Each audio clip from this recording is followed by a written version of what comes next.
What's the recipe? What's your secret Yeah. sauce for breaking these barriers down? Yeah, so I have the benefit of being a practitioner myself and working with 400,000 clients around the world. And what we hear a lot, similar to what Teresa's saying, is everyone's stuck in this circular conversation. Is it an economic problem? Is it a business problem? What's the business case? And so we really want to really talk about how we're going to take action and move out of this. So we did commission a study recently, and what we did was we wanted to find out whether the Millennial Generation is going to be the generation to solve this problem. And one of the things I found most interesting, and I've gone out and presented this a couple times, is every time I present this, because the millennials believe that 100% of them believe they will solve the problem, though they think it's going to take them 22 years to do it, which they will no longer be, young. They'll be old like us.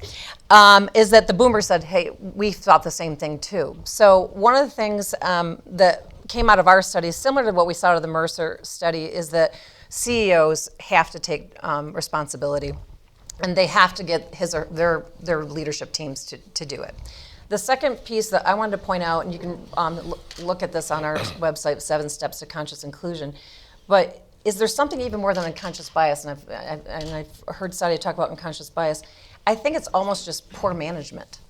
Poor management of the talent. So in general, what we've been doing is that we have been living off the generosity of a very robust talent market, and we are basically have a strategy that's basically just in time. It's like spot recruiting.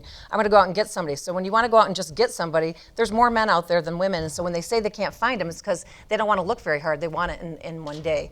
And so I think that's a big issue. The third one I really want to point out, which I found to be the most troubling, is when we asked women what was one of the number one things that's going to help you advance into leadership, they talked about networking and mentoring. These are nice things that make them feel happy. They make them survive in the organization. They do not make them thrive in the organization. Not one mentioned getting a profit and loss job.